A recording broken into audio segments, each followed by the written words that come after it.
buenos días, bienvenidos a su espacio AME Informativo. Hoy es lunes de nuevas oportunidades. Usted se tiene que dar la oportunidad de quedarse en sintonía con nosotros aquí en AME Canal 47, tu canal de película, nuestra visión digital a través del canal 38 y por supuesto rdmusica.com. Recuerde seguirnos en todas las plataformas digitales como AME Informativo. Mi nombre es Lidia López y estoy acompañada de mi queridísimo compañero Iván Cuevas. Buenos días, Iván. Muy buenos días Lili, buenos días a toda la audiencia que nos sintoniza desde ya AME Informativo a través de AME Canal 47. Tenemos, iniciando rápidamente, a un gran invitado en la mañana de hoy. Tenemos con nosotros a Julio César de la Rosa Tiburcio, quien es presidente fundador de la Alianza Dominicana contra la Corrupción, ADOCO. Hemos escuchado ya de esta institución y vamos a conversar con él temas interesantes de lo que está haciendo esta organización tan importante para nuestro país. Bienvenido.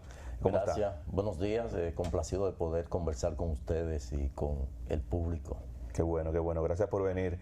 Hábleme de ADOCO, esta Alianza Dominicana contra la Corrupción. Su trabajo ahí para que la gente pues sepa cuál es la función exacta de ustedes. Bueno, la Alianza Dominicana contra la Corrupción, una organización no gubernamental que forma parte, ¿verdad?, de lo que es el equilibrio que debe existir en todo Estado a partir de las instituciones que lo hacen posible su funcionamiento, tanto las instituciones estatales, así como los diferentes sectores donde entran ustedes, medios de comunicación, comunicadores, pues la sociedad civil, que la formamos todos, segmenta pues la participación para coadyuvar al desarrollo del país a través de estas instituciones. Entonces se forma ADOCO en el año 2000, ya tenemos 24 años, y que tiene como objetivo trabajar, abordar el tema de la transparencia, lucha contra la corrupción, fortalecimiento institucional. Formado por un grupo de personas que, convencido de que debemos de una forma u otra acompañar a la sociedad para que estos temas, que en ocasiones son probablemente para la persona en sentido general les sea indiferente. De hecho, el tema de la corrupción no era significativo cuando se cuestionaba a alguien, o sea, como que no le importaba. Claro. Uno, a partir de ese convencimiento de indiferencia que hay con el tema, pues uno quiso pues llevar e identificar en qué nos afecta el tema de la corrupción. Nos afecta en la falta de inversión en lo que debe ser el objetivo de un Estado, de satisfacer la demanda de la población en materia de salud, de educación, de seguridad, de participación, de empleo, en fin, todas estas áreas. Si se enfrenta a la corrupción de manera correcta, si las instituciones funcionan para que haya control del gasto, tanto previo como a posteriori, pues entonces esas inversiones se van a hacer mucho más efectivas y se va a lograr el objetivo. Y por ello se forman este tipo de instituciones. No hay muchas, han habido, pero de manera efímera, a partir de una coyuntura, y lo hemos visto a través del tiempo con diferentes movimientos que se han hecho. Sin embargo, nosotros nos hemos mantenido precisamente por el abordaje que hacemos y con la responsabilidad que lo hemos asumido a lo largo de ya 24 años, y por eso, gracias a Dios, pues tenemos ese reconocimiento no solamente en el plano local, sino internacional, porque servimos a varias agencias multilaterales y a algunos países que requieren de una forma u otra pues la participación nuestra y aporte que podemos hacer en diferentes renglones. ¿Los miembros de esta organización no son personas que militan en ningún partido? ¿O no, sí puede haber una cuota de cada partido dentro? No, hay algunos que tienen su simpatía, también militancia, pero en lo que es la junta directiva que yo presido, pues ninguno tenemos militancia partidista reconocida. Don Julio, tengo una pregunta de cara a ADOCO. ¿Qué es para ADOCO transparencia? Y me explico mejor. he notado que, sobre todo en este gobierno, han equiparado la transparencia con voy a publicar los documentos de un proceso, voy a publicar que gasté tanto. Pero yo, desde mi perspectiva como servidor, soy servidora pública, yo creo que la transparencia va mucho más allá de simplemente publicarte un papel, porque el papel yo lo puedo crear y subirlo. Y lo que pasa dentro no es necesariamente lo que muestra el papel. Entonces, desde ADOCO, ¿qué es la transparencia? Porque yo creo que debemos de empezar a educar al ciudadano respecto de la profundidad de la transparencia, sobre todo en materia de corrupción. Tu pregunta me conduce a advertir como que tú has trabajado en sociedad civil. Porque precisamente esa pregunta que tú haces, nosotros manejamos a diario ese conflicto. La transparencia no es más que la exposición a todos los conciudadanos que aportan a través de sus impuestos, qué se hace con esos impuestos. O sea, transparente es abrir, dar a conocer, sin la necesidad que se tenga que pedir la información, sino yo ponerla. Pero es tan directa tu pregunta. ¿Qué ocurre? Si tú tomas cualquier portal de transparencia de una institución pública, tú vas a encontrar que la ejecución presupuestaria no pasa de una hoja 8,5 por 11. Gracias. ¿Qué nosotros hacemos? Nosotros se está cumpliendo con la ley, colocando la información. Ahora, ¿esa información es de calidad? No. Eso es otra Entonces, cosa. ¿qué nosotros tenemos? Nosotros perfectamente, cumplieron con la ley al colocar la ejecución presupuestaria. Entonces la ejecución presupuestaria, por ejemplo, del Ministerio de Educación, que en un mes te ejecuta 50,000 millones de pesos, tú me la vas a colgar en una... No, dime en qué tú lo ejecutaste. Entonces, cuando uno solicita la información o el desglose de esa información, te dicen, bueno, tiene que mandar una camioneta a recoger las cajas para donde está el sustento de esa información o el detalle. Entonces nosotros le decimos que no debe ser en físico, porque se supone que si ustedes llevan ese cronológico de manera digital, y de donde salieron esas hojas debe de estar en formato digital, y es más fácil manejarlo. Pero como una forma de decir que están cumpliendo con la ley 200-004 de libre acceso a la información, te dan una información inclusive poco manejable para nosotros que tenemos especialistas. Imagínate a un ciudadano que quiere saber qué se hizo con el presupuesto asignado a educación, que te dice que invirtió en la compra de combustible tantos millones, pero yo quiero saber a quién fue dirigido ese combustible, si se corresponde con la posición que desarrolla. Pero también, y si eso fue utilizado para otro fin, como también tanto en viático, a quien tú le diste, le corresponde a ese. Entonces, hay una información totalmente gruesa, sin detalles, que no dice nada, no le comunica, no actúa de manera transparente frente al ciudadano. Pero lo más grave de todo esto es que la DGI, la Dirección General de Ética e Integridad Gubernamental, todos los meses hace una evaluación de cumplimiento de la ley de transparencia o de la ley de libre acceso a la información, y te dice que una institución sacó 100. ¿Y salen instituciones que sacan 100? Sí, claro que sí. El Intran sacó 100. Sí. En transparencia. Es que cumple sobre esa base. Ahora, pero ¿cuál es el rasero que tiene la DGI? Es un rasero, o sea, un instrumento de medida, que hay 80 puntos que son fijos. Hay 80 puntos, de los 100 hay 80 puntos que son fijos. Solamente en el renglón compras, que hay 16 puntos, es donde hay algunas variaciones. ¿Por qué? Porque tal vez no publicaste a tiempo un proceso, o probablemente como no tuviste compra menores, compra por comparación de precio, tú entonces en esa calificación, en ese ítem, tienes -2. Pero si tú hiciste todo, cumpliste, pero si tú verificas, dice, en este mes no tuvimos, no se te puede calificar. Claro. En este mes no tuvimos compra bajo esa modalidad, tanta cosa. Entonces, ¿cuáles son esos 80 puntos? Que debe tener la información institucional, la Constitución de la República, 2 puntos. La legislación. La legislación en materia de eso. ¿Tú de como que eso. trabajas? ¿Tú fuiste RAI alguna vez? Yo empecé a accesar la información. Por eso lo maneja perfectamente. Entonces hay 80 puntos estáticos. Sí. Entonces tú no me puedes evaluar de que tal institución cumple cuando está fija la información y no me venda eso como Como un transparencia. logro, Pero un igual logro. con el tema de las compras. Ok. Te publican el llamado a licitación. Te hacen el pliego de condiciones, pero el pliego de condiciones a quien tú quieres beneficiar sabe qué es lo que viene, pero y si es con una comparación de precio, el proceso que se apela mucho a eso, de comparación de precio, que dice, mira, nosotros estamos entre tanto y tanto, la propuesta al que se quiere favorecer.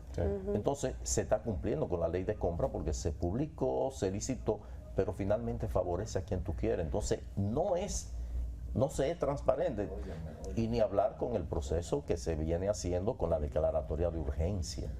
Ah, sí. La ley 340-06 establece en qué modalidad opera la declaratoria. ¿En qué modalidad de urgencia. opera el tema de urgencia? ¿Ante catástrofe, cosas así, No, no? esa es la emergencia. No, esa es Ok. otra cosa. La urgencia es ante una eventualidad no prevista, y si una eventualidad pues no se previó que ocurriera algo Ok. que no se tenía previsto, ¿verdad? Ok.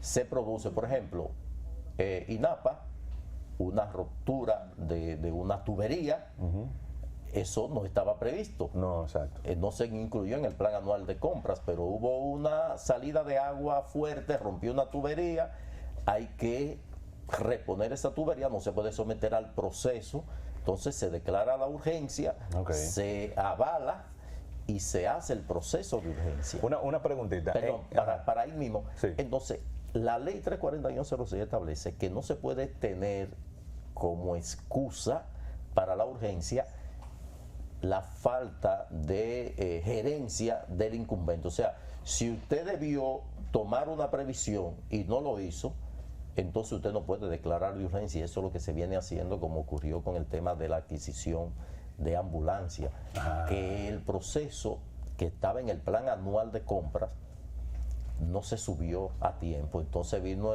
la necesidad y declararon de urgencia. Entonces esa es totalmente irregular. Ok, pues le voy a hacer una pregunta para que me la conteste después de la pausa, porque ya no vamos a la pausa. En estos 24 años que tiene ADOCO, ¿qué logros podemos mostrar de que, bueno, mire, sometimos con pruebas y todo a tal funcionario, a tal institución, y se llevó a cabo el proceso?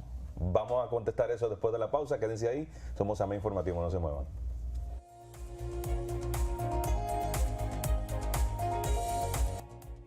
Continuamos con más del desarrollo de AME Informativo. A esta hora de la mañana tenemos a nuestro invitado Julio César de la Rosa Tiburcio, quien es presidente de ADOCO. Dejamos una pregunta para que nos la contestara después de la pausa, y es que ¿cuáles son los logros que pueden exhibir en 24 años? Me imagino que ahora se les hace más fácil porque tenemos un Ministerio Público Independiente, ¿no? Lo del Ministerio Público Independiente, eso hay que analizarlo porque Vamos a no está. analizarlo. El Ministerio Público, mientras siga siendo designado por el presidente de la República, no puede ser independiente, y eso Claro. podemos verlo en las actuaciones frente a uno y otro. Exactamente. Ahora, con la pregunta sobre cuál podrían ser los logros. Nosotros tuvimos inicialmente una acción que para nosotros fue la más satisfactoria, y fue aquel arrendamiento que se hizo del Hotel Montaña en Jarabacoa a un empresario artístico de la ciudad de Nueva York, y que iba a pagar unos $2,000 mensual. Pues nosotros accionamos sobre esa concesión que le había dado Corpotel, y logramos a través de varios procesos judiciales que quedara sin efecto esa concesión. Okay. Algunos alegan que se iba a hacer una inversión, que se perdió mano de obra. Lo ideal es que el Estado pues procure una mejor negociación para concesionar ese ¿En qué año fue eso? Eso es por el año 2008, 2009. O sea, $2,000, eso no es nada por el arrendamiento de un cualquiera hotel. de nosotros lo hubiese tomado. Claro, exactamente. Había que hacer una inversión, pero eso aparecía. De igual forma, nosotros tuvimos varios casos que llevamos a la justicia, pero como ocurre frecuentemente, pues estos van a dormir el sueño eterno y no es hasta que hay un interés del que esté al frente de la Procuraduría General de la República que accione. Y estos casos, o sea, al momento, como el país en sentido general, no hay una sentencia referencial, aparte de la de Baninter, del plan Renove, sí, que se hizo por la Comisión de Irregularidades, que son las únicas sentencias firmes que existen actualmente en materia de corrupción. Nosotros llevamos, por ejemplo, fuimos quienes llevaron el caso de Félix Bautista, cuando por el tema de la construcción o reparación del el Palacio de Bellas Artes, lo hicimos también en una ocasión contra el ex administrador de la lotería, en ese entonces Peñaguaba. ¿Ustedes intervinieron cuando en algún momento Miguel Vargas quería algún tipo de arrendamiento por el Teatro Agua y Luz? Se habló en un momento. Eso, claro, nosotros fuimos de los que denunciamos y estuvimos al frente. Entonces, más que logros en materia judicial, sí ya en lo atinente a reclamo, a oposición, el caso de Bahía de las Águilas, nosotros tuvimos ahí, con el caso de los Tres Brazos, también tuvimos ahí. Entonces, es un conjunto de acciones, algunas que se llevan directamente como denuncia y otras que uno lo hace ya a través de los medios como una forma de que se detenga eso. Muy bien. Ocurrió recientemente con lo que fue el fideicomiso de Punta Catalina, que se quería entregar literalmente al sector privado, y esto nosotros advertíamos que era una privatización. Pues nosotros acudimos por todas las vías a atacar esto, y finalmente se quedó sin efecto hasta que se convierte en una empresa pública con acciones donde el Estado es el principal accionista. O sea, a todo esto, cuando uno evalúa si se ha logrado el objetivo, bueno, ya nosotros, el tema de la ley de libre acceso a la información, hubo años que llevamos más de 200 acciones de amparo. Ya no hay necesidad porque te dan la información, aunque a media, pero tú buscas la vía para obtener la información real. De la misma forma que la ley de compra y contrataciones, nosotros fuimos que inhabilitamos o impedimos el tema del contrato de concesión del vertedero de Duquesa, que se quedó sin efecto por una acción que llevamos ante la Dirección General de Compra y Contrataciones. O sea, todas estas acciones combinadas en un momento determinado surten sus efectos. Recientemente apoderamos al PECA, a la Procuraduría Especializada de Persecución de la Corrupción Administrativa, del caso del INAVIE, donde se ha evidenciado que se malversaron cerca de 10.000 millones de pesos. Gracias. Entonces, estas son las acciones que nosotros hemos llevado. Entonces, don Julio, ya que usted habló de justicia, está hablando de cómo de alguna manera u otra ustedes se han convertido en una alerta, un botón rojo, claro. Un botón rojo, ¡hey, cuidado acá! Quiero saber la opinión tanto de ADOCO como de usted como ciudadano respecto a nuestro Código Penal, que el proyecto que está sin aprobar aún, según establecen algunos especialistas,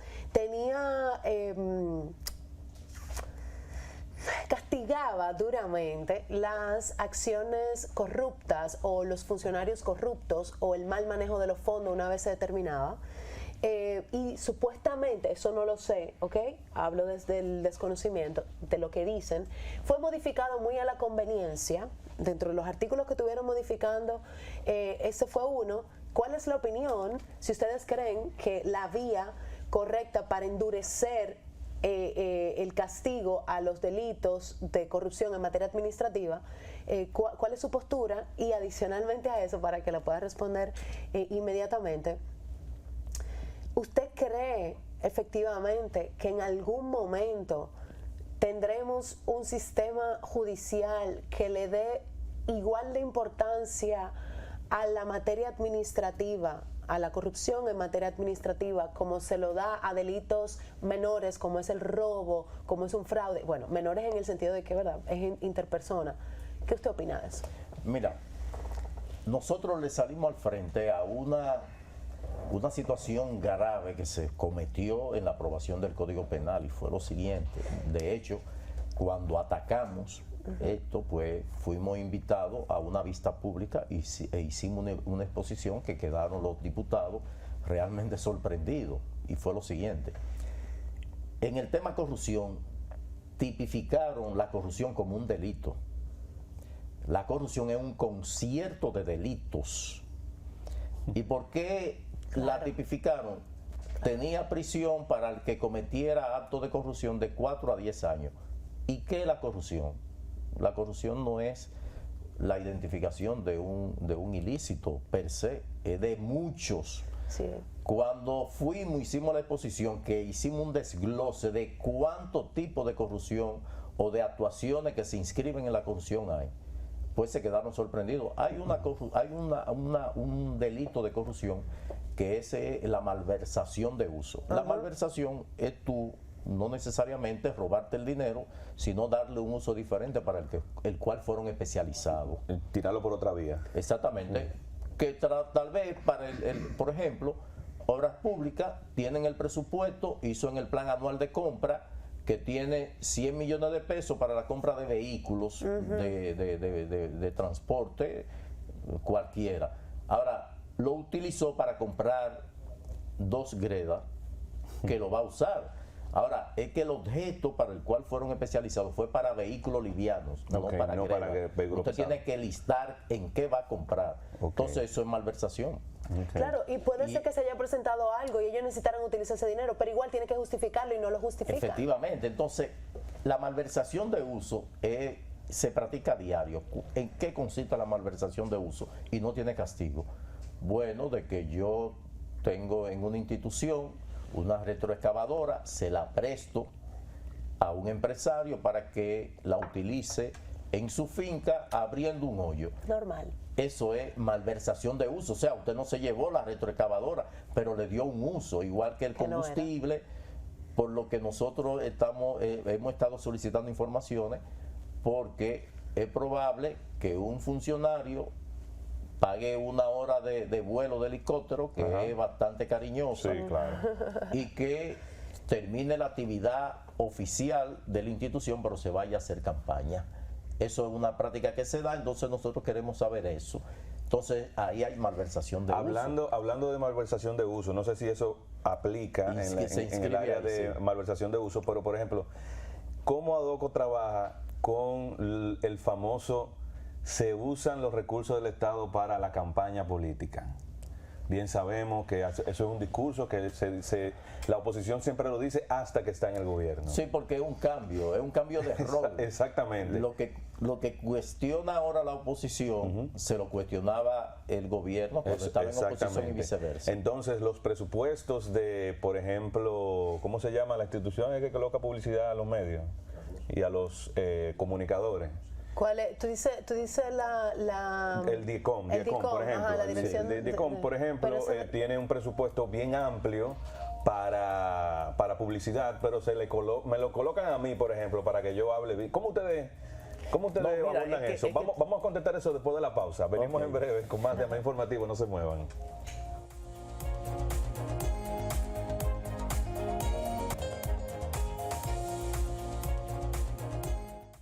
Bueno, tenemos un invitado súper especial que nos ha agradado muchísimo tener, es a Julio César de la Rosa Tiburcio, quien es presidente fundador de ADOCO, pero además es profesor de la Escuela de Ciencias Políticas de la Facultad de Ciencias Políticas y Jurídicas de la UAS. Se nota, ¿verdad?, que el hombre es profesor. Se nota. Me quiero inscribir ahora para estudiar con Hasta yo. Dejamos una pregunta con respecto a la malversación, el tema de el uso de los recursos del Estado en campaña política. ¿Cómo ADOCO aborda el tema? Porque eso simplemente cambia de cabeza. Y ahí se denuncia. Denunciándolo. Pero al final todo el mundo, todo el claro, porque en la oposición. Es que es un círculo vicioso. Sí, exacto. Y de las cosas que uno trata de llamar a la atención es, si ustedes están en oposición y reclamaban algo, cuando lleguen al gobierno, pues no lo hagan, porque así no vamos a lograr el fortalecimiento institucional. Lo que tú no quieres que yo te haga, no me lo hagas, porque eso es de doble vía. Exacto. Entonces, eso no hay forma de evitarlo si no es por la conciencia de cada actor. Entonces, ¿qué uno ve sobre todo en los municipios, donde todo el mundo se conoce y sabe? Hay vehículos de instituciones que no te los rotulan, pero ese vehículo te lo mandan a hacer cuanta diligencia sea necesaria, y te lo mandan a recoger gente, a trasladar gente, tal vez no te le ponen un afiche ni nada por el estilo, y por eso tú ves que no hay preocupación a veces en ponerle la placa oficial, que eso era lo que procedía anteriormente, de que todos los vehículos tengan una identificación oficial. Pero hay muchas instituciones que tú ves que tienen el logo de la institución, pero tienen la placa privada. Por ejemplo, en educación, que no encuentran en qué invertir el dinero, han comprado vehículos hasta de estos vehículos utilitarios de poco cilindraje, que tú dices qué función puede tener este vehículo en una institución, pero lo han comprado para no dejar de ejecutar ese presupuesto. Peor aún, Julio, yo he visto en conciertos vehículos oficiales. Claro, Parqueados ahí de personas que van al concierto y se trasladan en él. Pero hay un decreto que prohíbe eso, pero eso no le hacen caso. Entonces, el combustible es el que es aportado por la institución. Entonces, cuando se pretende tipificar la corrupción como concierto, es para que tú desgloses cada una de estas acciones que se viven cometiendo a diario. Por ejemplo, si tú tienes una actividad proselitista como gobierno, que tienen también su candidato y el propio presidente que se repostula, óyeme, si va el presidente, no me mande los comedores económicos, no me mande el plan social previamente, porque eso es utilizar los recursos del Estado en beneficio del candidato. Entonces eso se ve con frecuencia. En la campaña del 2008 nosotros logramos por presión sacar aquellas famosas cocinas móviles de los comedores económicos, que antes de llegar el partido de gobierno a una población, pues te llenaban eso de cocinas de los comedores económicos. Entonces, el reclamo nuestro siempre va a ser a partir de las cosas que vemos que no se hacen de manera regular, y por eso a veces nos tildan de ser oposición, pero la tranquilidad nuestra es que eso que nos tildan de oposición, cuando ellos eran oposición, nos tildaban de que éramos también aliados de ellos. Entonces ya uno está acostumbrado a esto, pero llama poderosamente la atención esa discrecionalidad con lo que se maneja. El tema de la publicidad ha tenido muchos ataques precisamente porque ya hoy día no era lo que ocurría antes, que la publicidad se colocaba a través de los medios de comunicaciones convencionales, sino que se le ha dado una valoración, una alta valoración a algunos influencers. Digo influencer porque no sé cuál es el criterio que se tome en consideración para calificar a una persona de influencer. Etimológicamente yo creo que influencer es una persona que influye en alguien, que lo que él recomienda es asimilado. No, Julio, yo he visto canales de YouTube con 100 seguidores. Totalmente claro. Con publicidad del Estado y bien importante. Superior a la de un canal y lo justifican ahí adentro con eso. Claro. Don Julio, mire, otra vez vengo con dos preguntas. Fíjese, yo siempre he considerado que ese círculo vicioso, ya casi que una cultura de campaña política partidista, porque las personas confunden la política partidista con la política. Aquí todo el mundo es político. Aquí ahora mismo nosotros tres estamos haciendo política, estamos haciendo análisis de las políticas públicas que tiene un gobierno. Lo que no pertenecemos a ningún partido. Exactamente. Entonces, dicho esto, ¿verdad? ADOCO o quizás cualquier otra institución ha visualizado en algún momento crear escuelas, además de lo que las universidades tienen en ciencias políticas, escuelas de formación política partidistas, que sean apartidistas en el sentido de que traten de gestionarlo desde lo global, desde lo macro, desde el contexto de la política, de la ciencia política. Exactamente, porque fíjese, tenemos que cambiar la cultura, pero nunca vamos a cambiar la cultura si seguimos nosotros practicando lo mismo y, además de todo, exigiéndolo. O sea, yo exijo que para votar por ti tienes que darme algo para el picapollo o para arreglarme la casa o lo que sea que cada quien tenga. Esa es una pregunta. Y la segunda, para conectarla con la parte de la comunicación, la ley de compras, incluso los reglamentos de compras, establece cómo deben de manejarse los fondos de la publicidad. Y la publicidad es necesaria en el Estado, porque muchísimas veces el ciudadano no sabe qué opciones tiene porque el Estado no lo comunica. ¿Cómo usted ve ese nuevo formato en cuanto, y Adoco ve ese nuevo formato de la contratación de publicidad? Bueno, con la primera pregunta, nosotros de hecho tenemos la Escuela de Formación y Capacitación Ciudadana, donde procuramos, naturalmente, no tenemos el respaldo logístico, económico, que implica nosotros poder llevar a toda la geografía nacional pues estos programas. Estos programas comprenden precisamente lo que es la identificación primero del concepto de ciudadano y de una forma efectiva de que el ciudadano pues sepa que tiene roles que jugar, que tiene derechos pero también tiene deberes, y sobre todo a la clase política que tienen un presupuesto, los partidos, para ser utilizado en la academia, o sea, de la formación académica. Nosotros le hemos hecho propuestas, pero no hacen caso, porque y nosotros se lo hemos desglosado de la siguiente forma. Cuando logremos formar ciudadanos reales, pues ustedes tendrán que invertir menos en campaña clientelar. Claro. Porque el ciudadano formado lo que va es a procurar de que tú me lleve el mensaje y el compromiso. Yo le hago mucha referencia a mis estudiantes de ciencias políticas. Yo tuve la oportunidad de ir a una universidad de Chile y yo le decía que en Chile tú puedes llegar hoy y mañana son las elecciones y tú no te enteras, porque no hay el proselitismo que se hace aquí. Ahora, en todas las universidades hay una programación para que cada candidato de la comuna donde se encuentra vaya a hacer propuesta, pero los estudiantes te reciben esa propuesta y se firma una especie de pacto donde el ciudadano puede reclamar. Nosotros no sabemos cuál es el diputado de nuestra circunscripción por el que votamos y no tenemos cómo exigirle. Ahora, lo que sí van a buscar, un ataúd, una plancha de zinc, una funda de cemento, una canastilla, lo hacen, pero es que ese no debe ser el papel del legislador. El papel del legislador está definido por la Constitución: representar, fiscalizar y legislar. Entonces, cuando tú le cambias ese rol, cae ya en lo que es el clientelismo. Entonces yo le digo, formen a los ciudadanos que van a invertir menos en campaña. Entonces sí se va a tener un ciudadano mejor formado, porque como bien tú decías, la política es la acción a través del cual tú procuras lograr un objetivo. Entonces uno lo hacen desde un partido, que es una institución que te permite tú presentar una candidatura que no lo puede hacer a través de un medio de comunicación o de una organización de sociedad civil.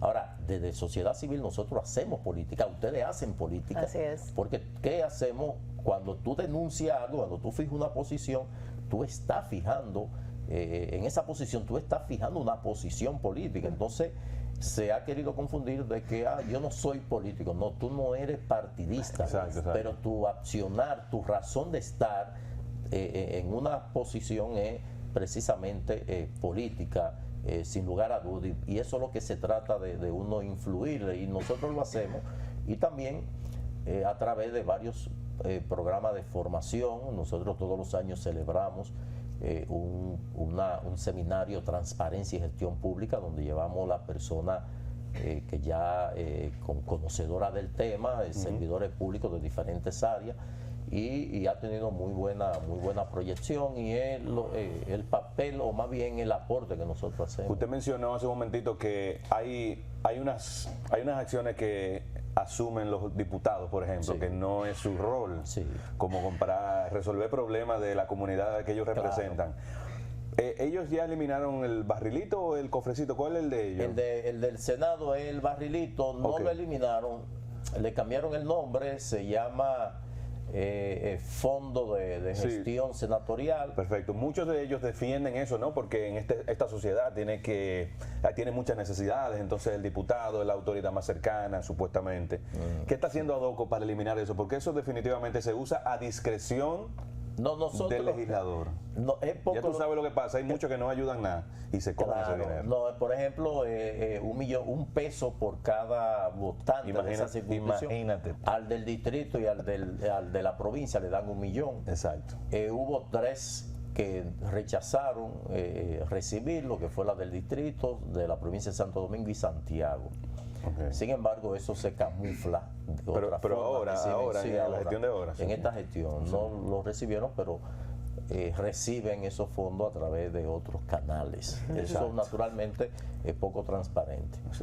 La Cámara de Diputados tenía el cofrecito, que era unos 50 o 100 mil pesos que le daba, pero sin embargo ahora con los bonos navideños fueron muchos los bonos que se le dieron a los diputados, y eso se puede verificar con la información que han servido de cuánto compraron de bonos. Lo mismo que la tarjeta Solidaridad, ¿no? Efectivamente, sí. ¿Cómo que se llama? Supérate ahora. Supérate, es lo mismo al final. Que ellos le cambiaron el nombre, pero es lo mismo. Que ellos y el color. Y ellos tramitan a través de los diputados, pues esto.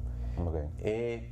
Es una situación que forma parte de este círculo vicioso, que de no tener una mayor atención o interés por parte de quienes dirigen el Estado, pues se va a continuar, se va a repetir. Entonces, con frecuencia esto es utilizado precisamente para pagar favores políticos.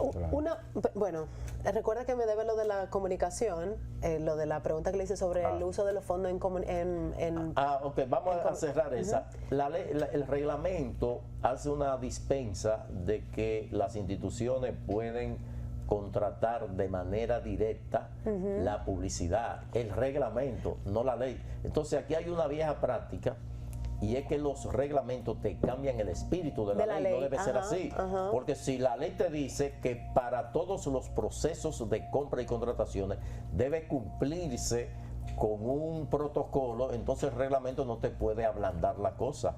Entonces eso obedece precisamente a que pueden contratar de manera directa a la institución que va a rendir pues el servicio publicitario. Vámonos a una pausa, pero vamos a dejar una pregunta para que la conteste después de la pausa, y es sobre el Ministerio Público Independiente. ¿Realmente tenemos Ministerio Público Independiente, sí o no? ¿O si se perfila que en algún momento lo vayamos a tener? En breve seguimos hablando con el presidente de ADOCO. Quédate ahí, no te vayas.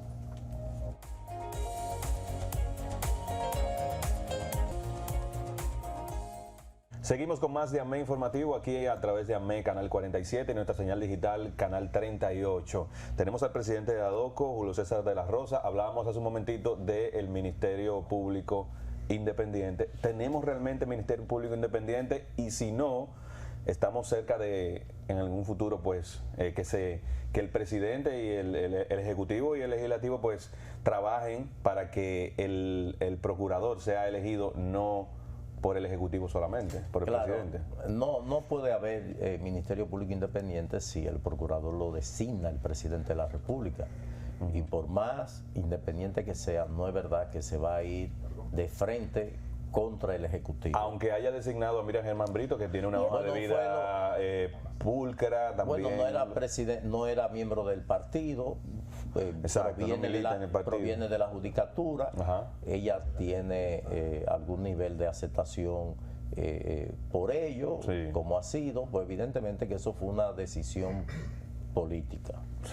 Y que como había reclamo de que no fuera un miembro del partido, de una persona independiente del partido, porque a todo esto se quiere vender como que un ministerio independiente que tiene libertad de hacer lo que entiende. No, es que no es. Ella es independiente. Ella es independiente del partido de gobierno, pero no hay Ministerio Público Independiente. Entonces, porque no puede haberlo. Hasta el presupuesto depende del Ejecutivo. Entonces, no puede haber independencia si no hay independencia financiera. No puede hacer el Ministerio Público, con los recursos que recibe, realmente la labor que le corresponde. Ahora, ¿cuándo puede venir un Ministerio Público Independiente? Cuando su designación dependa de otros organismos o de otras instituciones, ni siquiera el Consejo Nacional de la Magistratura. Yo me decanto por lo que hace Colombia. Por ejemplo, Colombia hay tres altas cortes. que es la Corte Constitucional, la Corte Suprema de Justicia y el Consejo de Estado, que es la jurisdicción administrativa.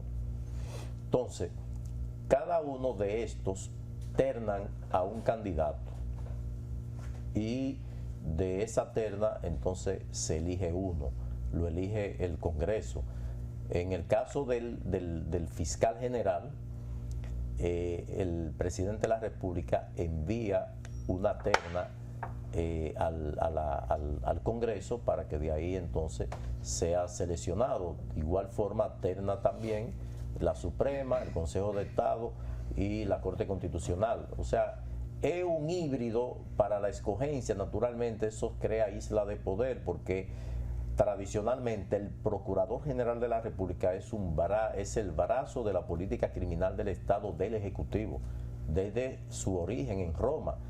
Ustedes recuerdan cuando se está juzgando a Jesús, el procurador era Poncio Pilato, y por ello él lo que hacía era perseguir a los criminales y presentarlo entonces a la justicia para que lo juzguen, y él, si lo condenaron, entonces se encargaba de procesarlo. Ahora, puede perfectamente haber un Procurador General de la República que dependa del Estado, del Ejecutivo, y un fiscal general que su función sea eminentemente jurisdiccional, que es quien se encarga de traducir a la acción de la justicia a lo que hayan infringido la ley. Pero eso es muy complejo y aquí no tenemos la madurez como para lograr esto, precisamente por lo complicado que, miren, la Cámara de Cuentas se escoge a través de una terna que elige, que selecciona previamente la Cámara de Diputados y la manda al Senado de la República. Y miren lo que ha ocurrido con la Cámara de Cuentas, o sea que no se logró el objetivo buscado. Don Julio, mire, ahí hablando del Ministerio Público, evidentemente me quedo con la inquietud, la imagen que ya yo tenía previamente, pero que usted acaba de confirmar, de que el Consejo Nacional de la Magistratura es un allante último movimiento, ¿verdad? Porque además está compuesto de que por un miembro de la Cámara de Senadores, de la Cámara de Diputados, o sea, como que supuestamente hay ahí una transparencia, pero al final quien en el centro está el Poder Ejecutivo, es el Poder Ejecutivo. Tanto que tiene al Procurador General de la República, y si hay empate, tiene un voto de calidad para desempatar. Y entonces prevalece. Y adicionalmente, entonces tiene a su lado al presidente del Senado, de la Suprema Corte de Justicia, de la Suprema Corte. Tenemos supuestamente un equipo multidimensional que pareciera que no va a ser absolutamente político, pero cuando vemos las entrevistas siempre hay una pregunta política, como que como por ahí abajito, de que siempre una pregunta técnica de justicia y termina con una pregunta política y de posicionamiento incluso de ideologías, que lo vimos en la última sesiones que se hicieron. Entonces me quedo con esa idea. ¿Qué pasaría si en lugar de depender directamente del Poder Ejecutivo, dependiese quizás de un tribunal constitucional, siendo este el tribunal más importante porque es la Constitución, ¿verdad?, que defiende, y pareciera entonces que la justicia pudiera, por lo menos la parte de investigación pudiera venir por ahí? ¿Por qué le hago la pregunta? Porque muchos casos de corrupción en República Dominicana, las personas creen que no prosperan por el partido de gobierno, pero yo me atrevo a decir que no prosperan porque no se le hace una investigación real. O sea, no tenemos un sistema de investigación ni un equipo de investigación a profundidad. O sea, las pruebas se desvanecen, nadie sabe interpretar correctamente la prueba. Entonces llega un Ministerio Público como cojito y se cae el proceso, y el tribunal si es colegiado dice: yo no puedo hacer más nada, si las pruebas me están diciendo esto, tengo que declararlo no culpable, quizás no inocente, pero no culpable. Y entonces en el Estado se ha generado, en el país, la nación se ha generado una falta de fe en la justicia, cuando la justicia es una cosa y la Procuraduría es otra, como órgano de investigación. ¿Me sigue? Mira, tradicionalmente y de manera irresponsable se quiere culpar a la judicatura. El Poder Judicial es un conjunto de jueces y fiscales. Los fiscales tienen la responsabilidad de presentar ante el juez pues el caso, luego de realizar la investigación. Si ha lugar a un juicio de fondo, va a procurar eso para valorar las pruebas y posteriormente recibir o no una condena. ¿qué ha ocurrido? El Ministerio Público ha querido darle respuesta al morbo, al popular que reclama cabeza y sangre, y hay que tumbar cabeza. ¿Qué ocurre? Muchos de estos casos se instrumentaron bajo la premisa de delación premiada. ¿Qué trae eso como consecuencia? Que el delator formaba parte del entramado de corrupción. Es exonerado, pero al momento de ir al laboratorio de un juicio de fondo, esa delación no tiene sustento, porque tú dices que me entregaste $1 millón de pesos para que yo hiciera tal cosa. Ahora, tú tienes que presentar la evidencia, sí, también, aún apareciendo la evidencia que me entregaste el millón, ¿para qué fue? Tú tienes que demostrarte que fue para tal cosa, porque si fue para otra cosa. Yo recuerdo que cuando estuvo la saga de Pablo Escobar y que tuvo un enfrentamiento con quien entonces era ministro de Justicia, que finalmente lo mataron, Rodrigo Lara Bonilla, un hermano de él tenía una ferretería. Compraron un material en un tiempo y hicieron un cheque a la firma de Pablo Escobar. Después cogieron ese cheque cuando lo retorna el banco, ¿verdad? Que el banco devuelve los cheques ya cancelados, pagados. Le cambiaron el nombre del hermano de la ferretería y le pusieron el de Rodrigo Lara Bonilla, y quisieron establecer de que se le había hecho un aporte porque él había sido candidato de campaña, y con eso le hicieron toda una campaña. Entonces, eso naturalmente cuando se va a la experticia se demuestra cómo fue. Ahora, el Ministerio Público, para dar respuesta, tomó todos estos casos de delator y todas esas cosas, instrumentó expedientes. ¿Qué ocurre? Que posteriormente que le solicita a la Cámara de Cuentas una investigación especial, o sea, una auditoría. Llevo el caso tiene 18 meses en la costilla, el imputado de medida de coerción.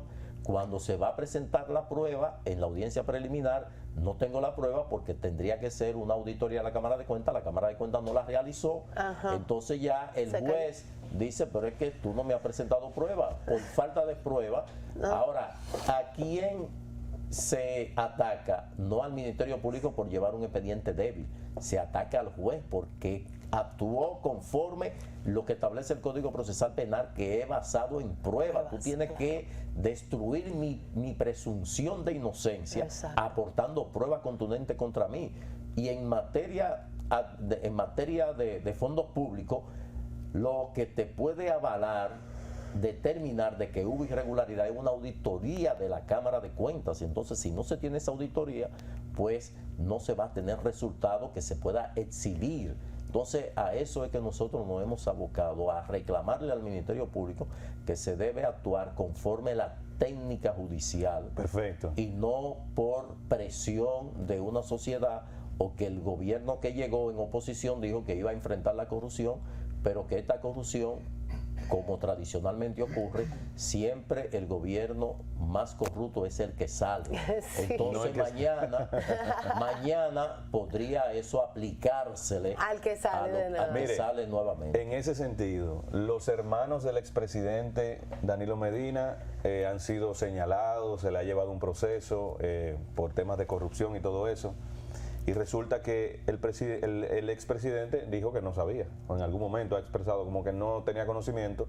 ¿Qué ha sido con ese sentido? Porque ¿cómo es posible que los hermanos del presidente que trabajan en el gobierno supuestamente entraron en corrupción y el presidente no se ha enterado? De alguna manera no tiene el expresidente que responder a esta situación. No, la pena es personal, o sea, las actuaciones de cada persona. Pero hacerse de la vista gorda, por ejemplo, no. Miren, no es... ahí yo doy el beneficio de la duda. Tal vez el presidente Danilo Medina no conocía la dimensión de lo que se pudiera estar presentando, pero de que tenía conocimiento de que ellos pudieran ir a una institución y hacer una gestión, eso es normal en todas las administraciones.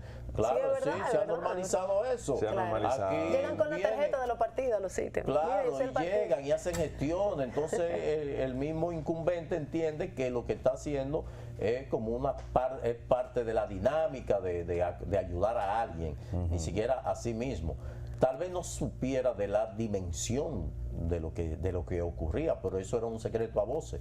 A veces se quiere establecer de que los presidentes lo saben todo. No es verdad que lo saben todo. No es el hombre más informado del eso país. No es verdad, es que le administran la dosis de muchas cosas, entonces también hay muchos obstáculos. Hay situaciones que se da con personas que están alrededor del presidente, que el presidente es el último en enterarse.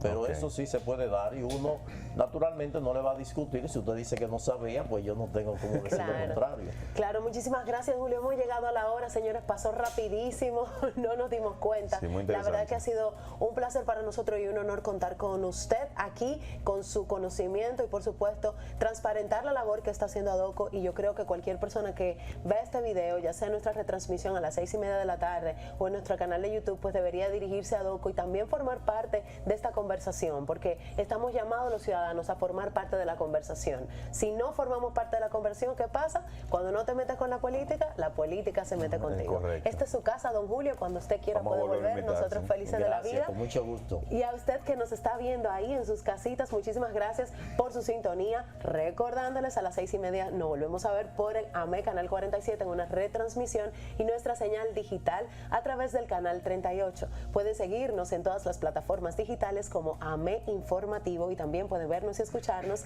a través de rdmusica.com. A mí de forma muy especial me puede seguir en las redes sociales como @LiliLópezR de Rosario, porque a mami nunca se en el olvido, y a mi compañero Iván Cuevas. Iván On Radio. Sígueme, ahí estamos. Mañana nos encontramos nueva vez. Feliz día. Chao.